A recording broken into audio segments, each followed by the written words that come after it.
엘렌 포의 검은 고양이를 읽어볼 거예요.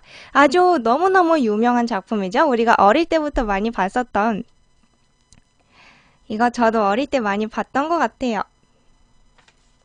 근데 지금 요 책으로 보이는 화면이요. 되게 여러 초 늦게 나와요. 그리고 프레임도 되게 작은 것 같아요. 자꾸 끊겨요. 그 점은 그냥 대충 보세요.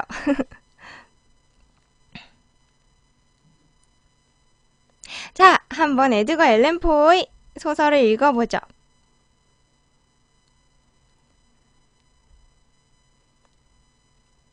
이제부터 내가 쓰려는 끔찍하고도 매우 개인적인 이야기에 대하여 세상 사람들이 믿을 것이라고 생각하지도 않을 뿐더러 바라지도 않는다.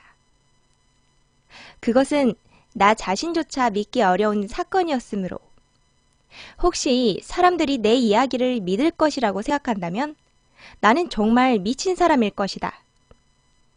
그러나 나는 결코 미치지 않았다. 어딨지? 어디 갔지? 그렇다고 꿈을 꾸고 있는 것도 아니다. 그러나 나는 내일이면 죽는다. 아니, 죽게 되어 있다.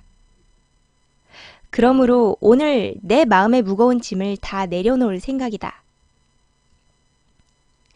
내가 이야기를 하는 까닭은 내 집에서 일어난 일련의 사건을 솔직하고 간결하게 세상 사람들에게 알리고 싶기 때문이다. 이 사건은 내게 지울 수 없는 공포를 안겨주었고 결국 나를 파멸로 인도했다. 하지만 나는 그 까닭을 설명하고 싶지 않다. 어쩌면 이 이야기를 들은 사람들은 공포보다는 기이함을 느낄지도 모른다. 어떤 날카로운 지성을 가진 자, 두려운 마음으로 자세히 이야기하려는 내막을 극히 당연하고 평범한 인과관계의 연속으로밖에는 생각하지 않는 그런 사람은 내가 본 환상을 그저 세상에 흔히 있는 일쯤으로 여길지도 모른다. 나는 어렸을 때부터 온순하고 인정이 많은 사람으로 유명했다. 마음이 너무 여린 나머지 곧잘 친구들의 놀림감이 되곤 했다. 나는 특별히 동물을 좋아했기 때문에 부모는 내가 원하는 대로 여러 가지 애완동물들을 사다 주었다. 나는 동물들과 거의 대부분의 시간을 함께 했으며 동물들에게 먹을 것을 나누어 주거나 머리를 쓰다듬어 주는 기쁨은 세상 무엇과도 바꿀 수 없을 만큼 소중했다. 이런 성격은 내 성장과도 맞물려 내가 성인이 되었을 때에는 삶의 일과 중 하나가 되기에 이르렀다. 충실하고 영리한 개에 대하여 애정을 느껴본 사람들은 이와 같은 데에서 생기는 만족감이 어떤 성질의 것이며 얼마나 강한가를 굳이 설명하지 않아도 될 것이다. 동물이 인간에게 주는 헌신적이며 희생적인 사랑은 평소 인간의 이기적인 만행을 신물나게 접하는 사람일수록 느끼기 쉬울 것이다.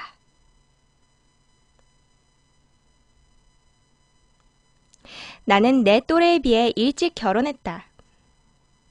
다행히 아내의 취향도 나와 비슷했다. 내가 동물을 좋아하는 것을 보자 아내도 기회 있을 때마다 귀여운 애완동물을 사들였다. 그리하여 집안에는 새와 붕어, 개, 토끼, 원숭이, 그리고 고양이로 넘쳐났다. 우리가 키우고 있는 고양이는 덩치가 굉장히 크고 온몸이 새까맣고 부드러운 털에 쌓여 있었으며 놀랄 정도로 영리했다. 고양이는 진짜 똑똑하죠, 지능이.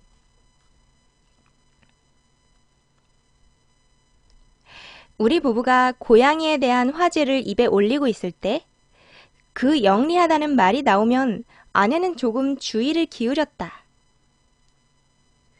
그녀는 남들보다 조금 더 미신에 대한 믿음을 가지고 있었다.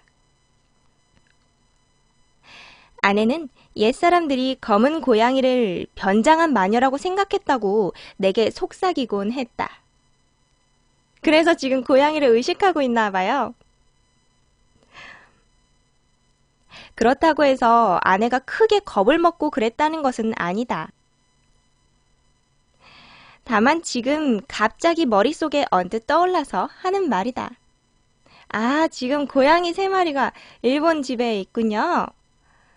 오늘 저녁에 가신다고 하셨는데 보시겠네요. 그 고양이의 이름은 플루토였다. 이 플루토는 나를 가장 따랐으며 나 또한 가장 좋아하는 친구였다. 이 고양이는 내가 도맡아서 길렀다. 그랬더니 녀석은 내가 가는 곳마다 졸졸 따라다녔다. 외출할 때마다 내 뒤를 쫓아 나오는 바람에 여간 애를 먹은 게 아니었다. 되게 강아지 같은 고양이죠? 우리의 우정은 이렇게 몇 해를 넘어 계속되었다.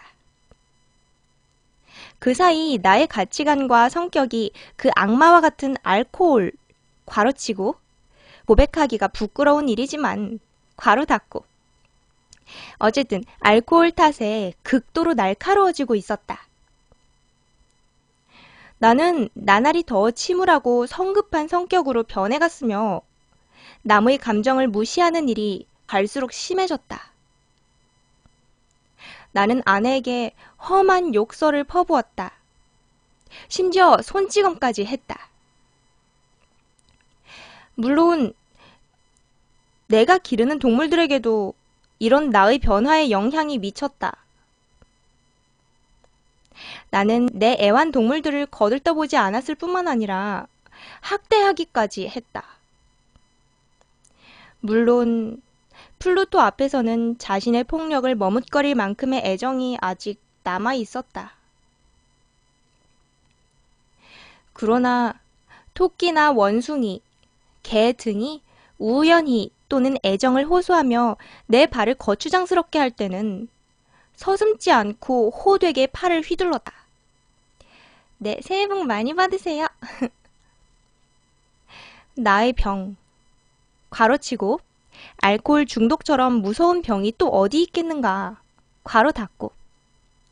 나의 병은 날로 심해져 마침내 플루토까지 내 불쾌한 기분의 영향을 맛보게 되었다. 하긴 플루토도 꽤나 나이를 먹어 내 그런 행동에 신경질을 부리기도 했다. 네, 출근 중이시군요. 오늘도 화이팅! 어느 날 밤, 내가 평소에 자주 드나들던 술집에서 잔뜩 취해 돌아오자 어쩐지 고양이가 나를 피하는 것 같았다. 그래서 나는 고양이를 강제로 붙잡았다. 고양이는 내 난폭한 행동에 깜짝 놀라 이빨로 내 손등에 가벼운 상처를 냈다. 그 순간 나는 악마와 같은 분노에 사로잡혔다. 나는 그만 정신을 잃어버렸다. 처음에는 고양이가 도망치는 것을 붙잡을 심산이었지만 악마보다도 더 사악한 생각이 내 몸의 신경에 퍼졌다. 나는 조끼 주머니에서 칼을 꺼내어 그 불쌍한 짐승의 목을 움켜잡고 냉정하고도 잔인하게 한쪽 눈을 도려냈다. 나는 자신의 저주스러운 폭행을 기록하는 이 순간에도 얼굴이 붉어지고 온몸이 화끈거리며 소름이 끼친다. 아침에 잠에서 깨어 정신이 들자 나는 내가 저지른 죄악에 대하여 공포와 참회가 뒤섞인 감정을 금할 수 없었다. 그러나 그것은 결국 미약하고 일시적인 감정에 불과하여 내 마음을 송두리째 뒤흔들 만한 것은 되지 않았다. 나는 여전히 술독에 잠겨 하루하루를 보냈다. 그리고 결국 그 행동에 대한 모든 기억은 술에 파묻혀 버렸다. 술이 악마죠. 그러는 동안에 고양이는 서서히 회복되었다. 도려낸 눈망울은 끔찍하게 보였지만 이제는 별다른 고통을 느끼는 것 같지 않았다. 고양이는 예전처럼 집안을 이리저리 걸어 다녔다. 두 번째로 나타나셨네요. 다른 기계로. 하지만 내가 가까이 가면 기겁을 하며 꽁무니를 뺐다. 전에는 그토록 나를 따르던 동물이 너무나 확실한 태도로 나를 싫어하는 것을 보자 처음에는 비애를 느낄 만큼 고양이에 대한 순수한 감정이 남아있었으나 그런 감정은 얼마 가지 않아 분노로 바뀌고 마침내 스스로도 걷잡을 수 없는 마지막 파멸의 악한 감정이 고양이를 당장이라도 삼켜버릴 것처럼 커다랗게 아가리를 벌렸다.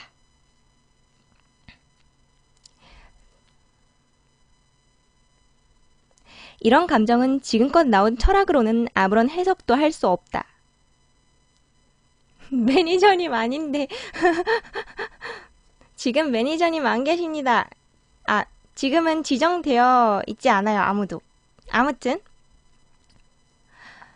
그러나 이것은 인간이 지닌 원시적인 충동의 하나임에 틀림없다. 다시 말하면 인간성을 좌우하는 불가분의 기본적인 능력 또는 감정의 하나라고 나는 믿어 의심치 않는다. 네, 생방이에요. 인간 악하고 어리석은 일을 해서는 안 된다는 이유 때문에 오히려 그런 일을 행하는 경우를 수없이 경험한 사람이 있지 않은가? 우리의 가장 건전한 판단을 무시하고 율법이 오직 율법이라는 이유만으로 그것을 위반하는 경향이 우리들에게 있지 않은가? 이와 같은 지독한 감정이 나를 마지막 파멸로 이끌어갔다. 아무 죄도 없는 고양이에게 악행을 일삼아 결국은 죽음에까지 이르도록 선동한 것은 그런 비틀린 욕망과 심술이었다. 어서 오세요. 어느 날 나는 고양이의 목에 올가미를 씌워 나뭇가지에 매달았다. 두 눈에서 뜨거운 눈물이 하염없이 흘러내리는 가운데 가슴에서는 말할 수 없는 환희의 감정이 북받쳐 올랐다. 나는 어째서 고양이의 목을 메어 달았는가? 그것은 고양이가 과거에 나를 매우 따랐다는 것을 내가 알고 있으며 고양이가 내게 분노를 일으킬 만한 아무런 이유도 없다는 데 근거한다. 그 죄악은 내 불멸의 영혼을 고난 속에 빠뜨려 괄호치고 만일 그런 일이 있을 수가 있다면 괄호 닫고 자비로우신 하느님의 무한한 사랑으로도 건져낼 수 없는 무한한 심연 속으로 떨어지는 행위라는 것을 알고 있으면서도 나는 결국 고양이를 죽이고 말았다. 이 잔인한 범죄가 있었던 날 밤, 나는 불이야! 하고 외치는 소리에 잠에서 깼다. 내 침대의 커튼에 불이 붙고 있었고 집 전체가 온통 불길에 휩쓸려 있었다. 아내와 식모와 나는 가까스로 그곳에서 몸을 피했다. 네, 검은 고양이에요. 어딨지? 모든 것이 철저히 파괴되었다. 내 재산은 화재에 의해 송두리째 날아가 버리고 말았다. 나는 지독한 절망감을 곱씹어야 했다. 나는 이 재앙과 그 흉악한 행동 사이에 어떤 인과관계를 찾아보려고 할 만큼 마음이 여린 사람은 아니다. 나는 단지 사건의 연속을 상세히 기록할 뿐이다. 따라서 그 어느 조그마한 일일지라도 흐리멍덩하게 내버려두고 싶지는 않다. 화재가 일어난 다음 날 나는 현장에 가보았다. 벽은 한쪽을 제외하고는 몽땅 내려앉아 있었다. 남아있는 벽이란 집 한복판쯤 되는 방의 그다지 두텁지 않은 벽으로 바로 내 침대의 머리 쪽에 놓여있던 장소였다. 벽 하나가 남아있다네요.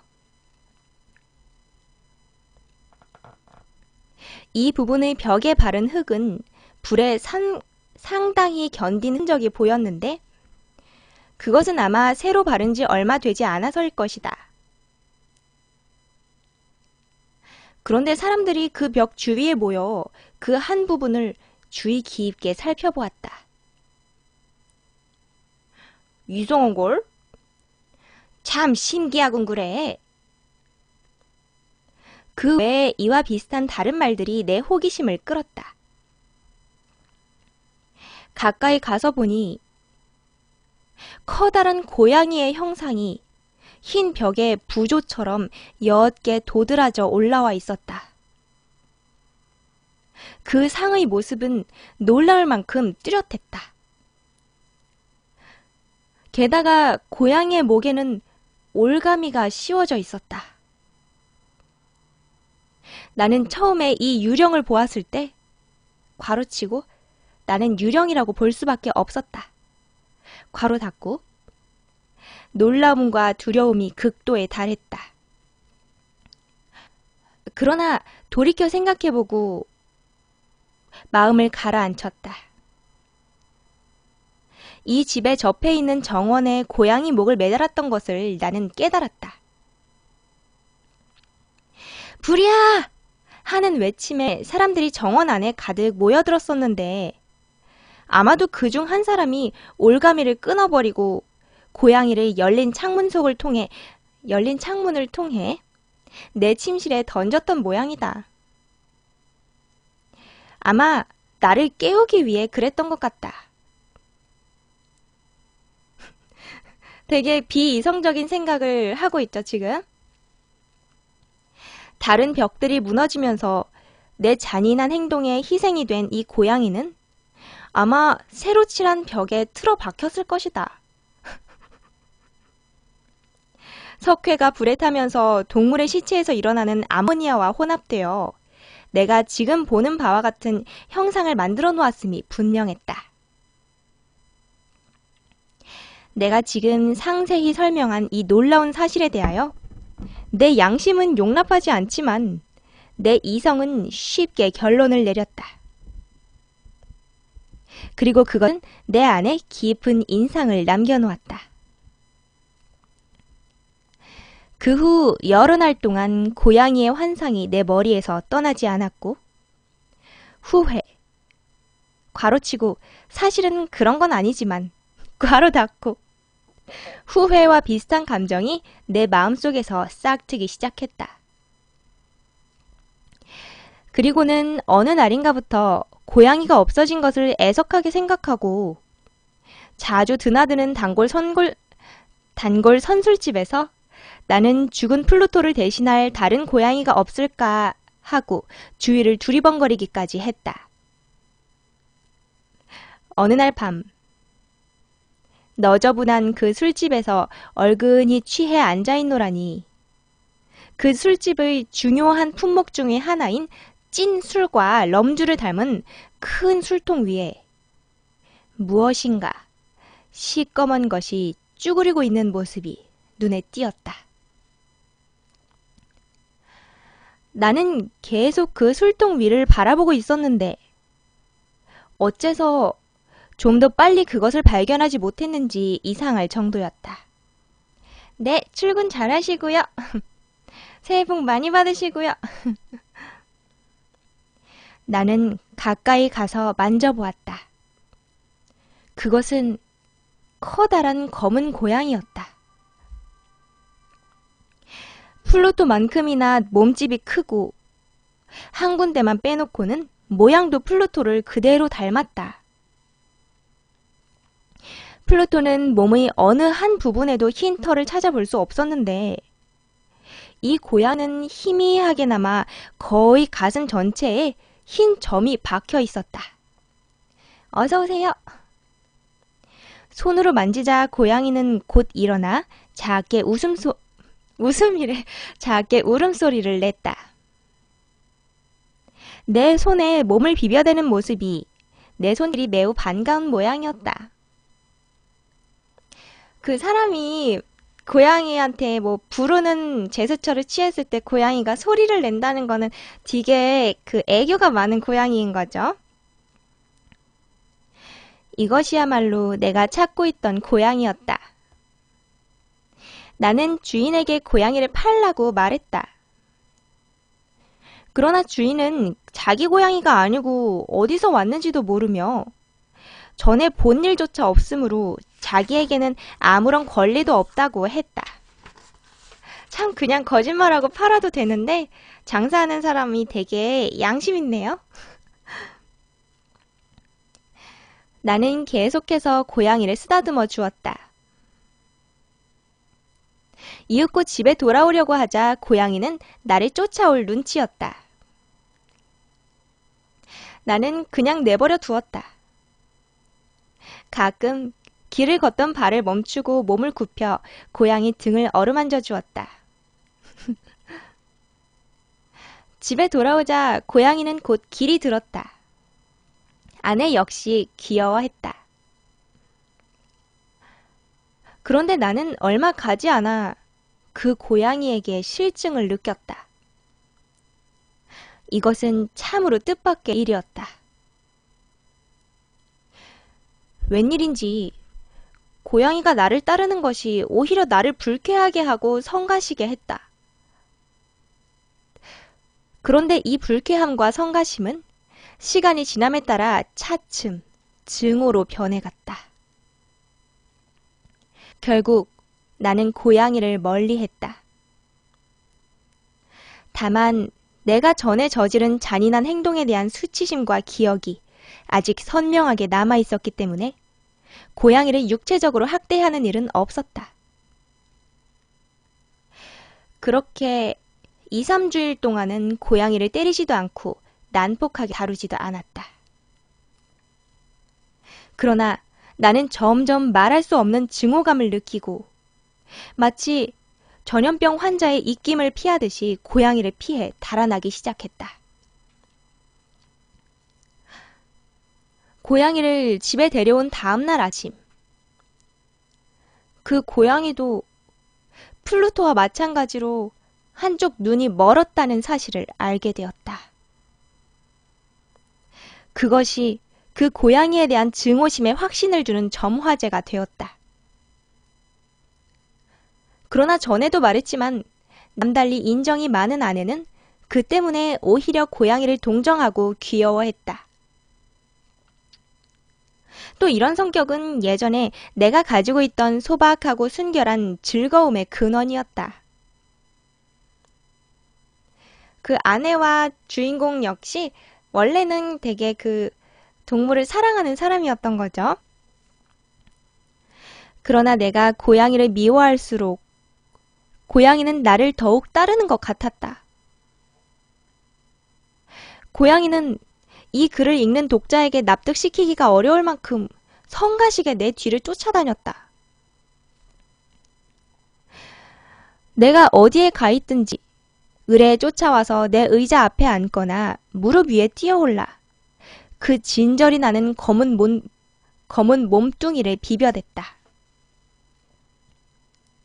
내가 일어나서 걸어가려고 하면 어느새 가랑이 사이로 기어들어와 나를 곤두박질치게 하거나 그렇지 않으면 그 길고 뾰족한 발톱으로 내 옷을 긁어 잡아당기며 가슴 위로 기어올랐다.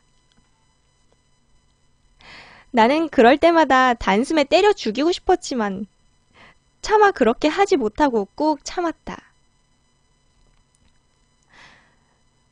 전에 내가 저지른 범죄에 대한 기억이 아직 선명한 탓도 있었지만 무엇보다도 솔직히 말해 그 고양이가 무서웠다. 이 두려움은 반드시 육체적인 피해가 두려워서 그런 것은 아니다. 그러나 나는 그렇게 설명할 수밖에 없다. 고백하기가 부끄러울 지경이지만 괄호치고 이것은 감옥에서조차도 고백하기가 부끄러울 것이다. 괄호 닫고. 이 고양이가 내게 일으킨 두려움은 터무니없는 망상에서 더욱 격화되었다. 어서 오세요. 나는 앞에서 이 낯선 고양이의 가슴팍에 박혀있는 흰 점들이 전에 내가 죽인 고양이와 다른 유일한 표적이 된다고 말했지만 아는 때때로 그 표적이 이상하다고 하며 내 주의를 새삼 환기시켰다. 이 반점은 처음에는 아주 희미하게 나타났지만 점점 뚜렷해지더니 나중에는 매우 선명하게 자리를 잡고 나타났다. 내 이성은 한동안 그것이 단지 환상일 뿐이라고 손사래치기도 했다. 그것은 보기만 해도 흉측하기만 한 교수대의 밧줄 모양으로 나타났다. 공포와 죄악, 고민과 죽음의 비참하고도 무서운 도구의 형상이었다.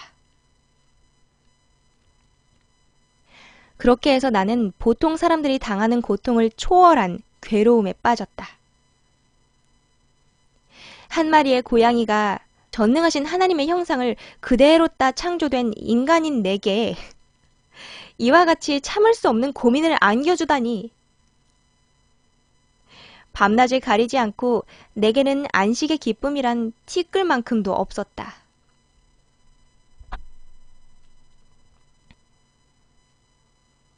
낮 동안 고양이는 한시도 내 곁을 떠나지 않았고 한밤중의 이루 말할 수 없는 악몽에 시달리다 깨어나면 그 고양이의 뜨거운 입김이 내 얼굴에 와 닿아 있었고 도저히 면할 수 없는 악몽의 화신처럼 그 육중한 몸뚱이가 내 가슴팍을 눌렀다. 이와 같은 고통의 압박으로 말미암아 내 마음속에 그나마 남아있던 약간의 선량함마저 굴복하고 말았다. 흉악한 생각들. 괄호치고 가장 고약하고 악독한 생각들. 괄호 닫고. 그것들이 내 유일한 마음의 벗이 되었다. 평소에 무뚝뚝하던 내 기질은 그로부터 모든 사물과 인간을 미워하기에 이르렀다.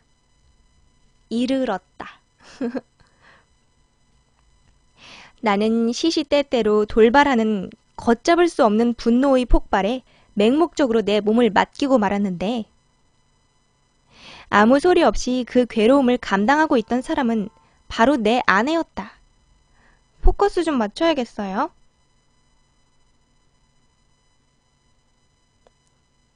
잘 안 맞네. 우리는 쪼들리는 살림 탓에 불에 타고 몇 남지 않은 옛집 지하실에 살고 있었다. 그 집에 그대로 살고 있나 봐요. 하루는 내가 무슨 일로 지하실에 내려갔는데 아내도 뒤 따라왔다. 그리고 고양이가 내 뒤를 따라오다가 하마터면 층계에서 나를 거꾸러뜨릴 뻔했다. 나는 화가 치밀었다. 그리고 격분한 나머지 여태까지 나를 억누르고 있던 어린애와 같은 공포감을 잊어버리고 도끼를 들어 고양이를 내리치려고 했다. 내리쳤더라면 물론 고양이는 그 자리에서 죽어버렸을 것이다. 그러나 아내가 손을 들어 막는 바람에 날카로운 도끼가 빗나가고 말았다. 그러자 나는 이 뜻하지 않은 회방에 악마보다 더한 격한 감정에 휩싸여 아내의 손에 붙들린 내 팔을 뿌리치고 도끼를 아내의 머리에 내려쳤다. 아내는 비명도 지르지 못한 채 그 자리에서 쓰러져 죽었다.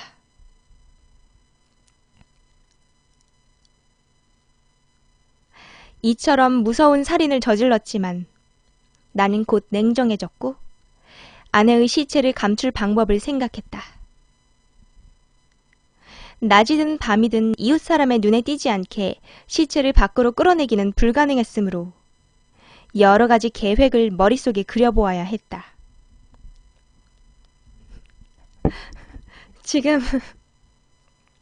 지금 고양이를 키우는 아내분과 함께 보신다고 하셨는데 내용이 조금 유감스럽네요.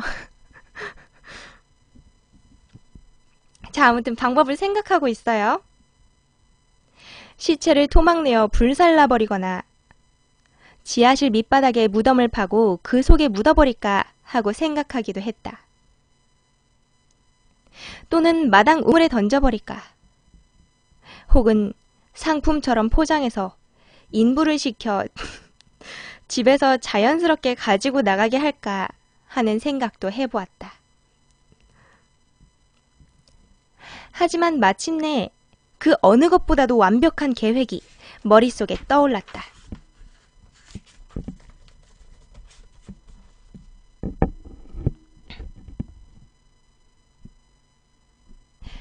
중세기의 승려들이 사람을 죽여서 흔히 벽 속에 묻고 벽지로 발라버렸다는 기록이 있는데 나 역시 그 방법을 택하기로 했다. 이를 위해서는 지하실이 적합했다. 아무렇게나 쌓아 올린 벽돌은 흙칠도 변변히 하지 않은 채 최근에 석회로 슬쩍 바른 것이 습기 때문에 아직 굳지도 않았다. 그리고 한쪽 벽에 불룩 나온 부분이 있었는데 본래는 지상의 연통이나 벽난로를 묻어 다른 부분과 같이 보이게 하기 위해 생긴 것이지만 지금은 메워버려 다른 벽돌과 별 다를 것이 없어 보였다. 나는 이 부분의 벽돌을 들추어낸 후 시체를 넣고 다시 석회로 벽을 바르는 것이 그다지 어려운 일이 아니라고 판단했다. 그리고 그것이 가장 완벽한 시체 처리 방법이라고 생각했다. 이 계획에는 빈틈이 없었다. 나는 지뢰를 사용하여 벽돌을 쉽게 헐어낼 수 있었다. 그 후에 시체를 안쪽 벽에 기대어 세워놓고 벽돌을 본래대로 다시 쌓았다.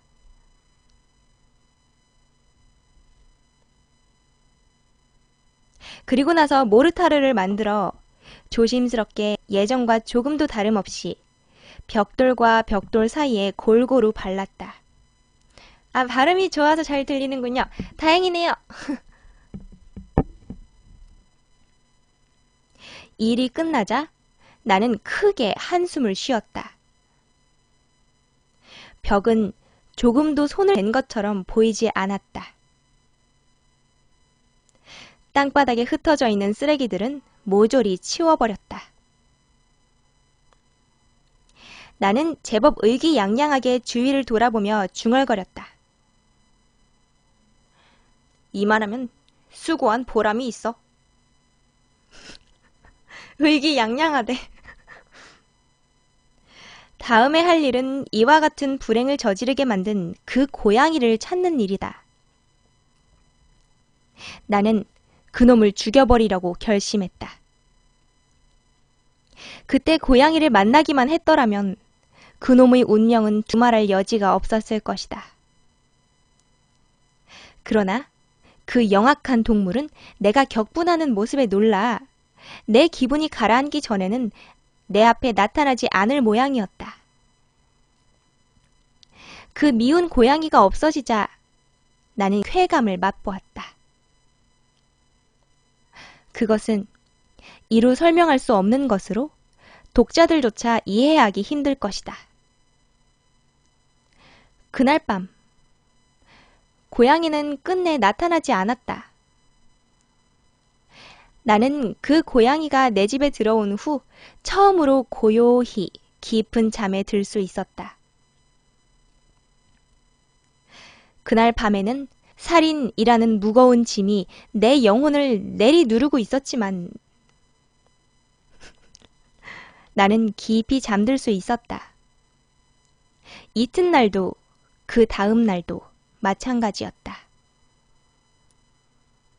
나를 그토록 괴롭히던 그 고양이는 여전히 나타나지 않았다. 나는 다시 자유로운 몸이 되어 안도의 숨을 내쉬었다. 부부 열혈 팬 감사해요.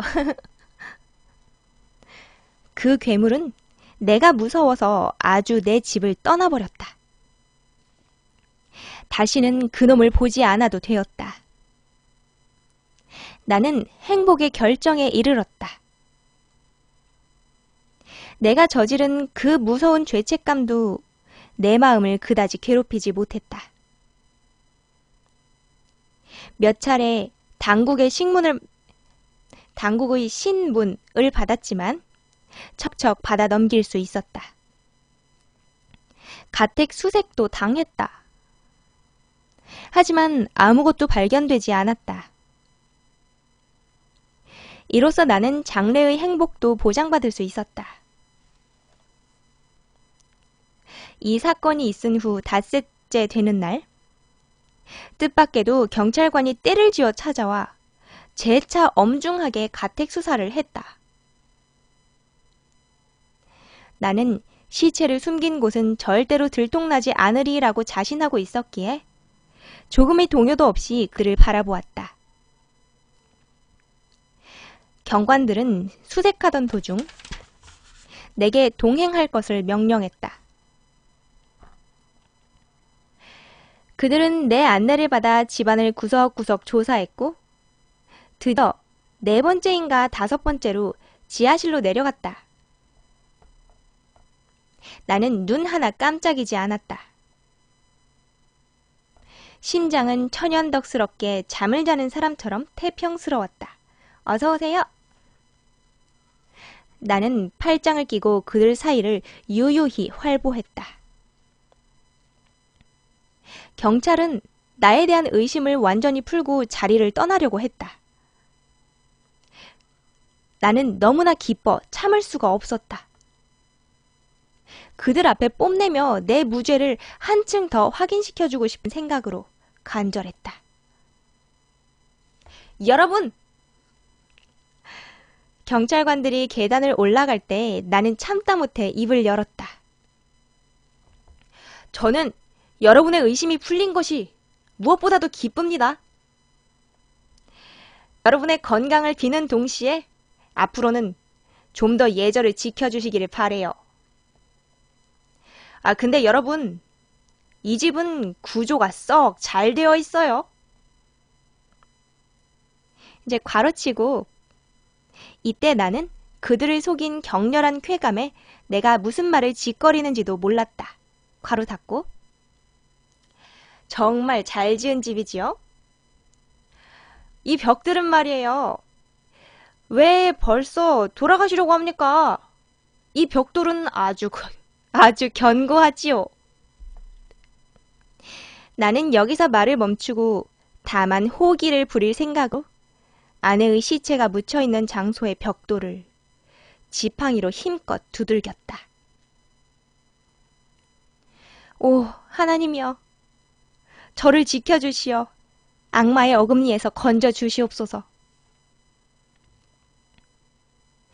벽을 두드리는 소리의 반향이 채 사라지기도 전에 무덤 속에서 나오는 듯한 이상한 소리가 들려왔다. 처음에는 어린아이의 울음소리와 같은 목이 메이는 짤막한 소리였다. 그러다가 갑자기 길고 높은 연속적인 비명으로 변했다. 그것은 마치 지옥에 떨어진 자의 통곡과 또 그것을 보고 기뻐하는 마귀들의 함성이 한데 섞여 지옥에서나 들을 수 있는 고함 소리로 공포와 승리가 소름 끼칠 정도로 절묘하게 조합된 비명이었다. 이때 내 마음이 어떠했는가를 말하는 것은 어리석은 일이다. 나는 정신이 아찔해지면서 맞은편 벽에 쓰러졌다. 그러자 계단 위로 올라가던 경관들은 깜짝 놀라 잠시 우두커니 서 있더니 순간 대여섯 명의 굳센 팔들이 달려들어 벽을 헐기 시작했다. 벽은 한 번에 무너졌다. 그 안에는 이미 많이 부패하고 피에 엉킨 시체가 여러 사람의 눈앞에 우뚝 서 있었다. 머리 위에는 붉은 입을 크게 벌리고 불길함이 감도는 한쪽 눈을 부릅뜬 무서운 짐승이 앉아 있었다. 내게 살인죄를 범하게 하고 울음소리로 나를 교수대에 끌려가게 한 것은 모두가 이 짐승 때문이었다. 나는 이 괴물을 시체와 함께 벽 속에 산채로 매장했던 것이다. 여기까지네요.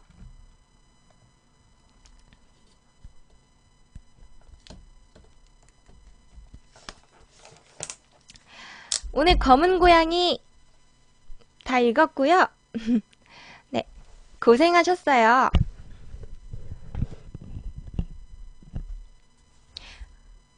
아니 이렇게 매번 선물을 감사해요. 도현님과 그 아내님 감사합니다.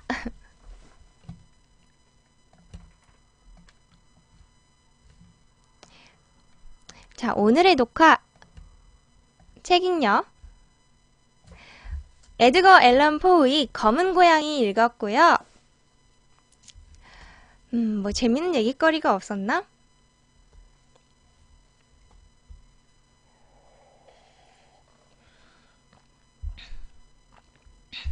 뭔가 책 읽기 다 끝나면 얘기하려고 아까부터 생각했었는데 뭔지 지금 다 까먹었어요. 검은 고양이에 너무 심취했나봐요. 다음번엔 좀 밝은 내용으로 읽으면 좋겠네요.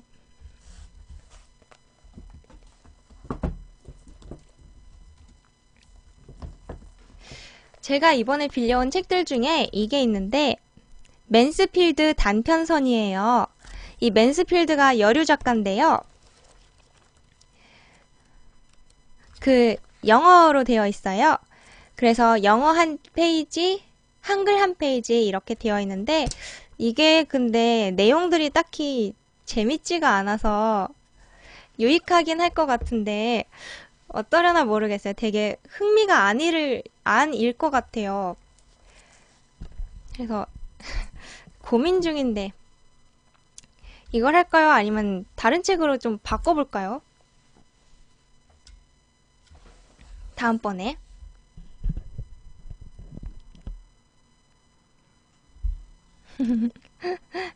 제가 감사합니다.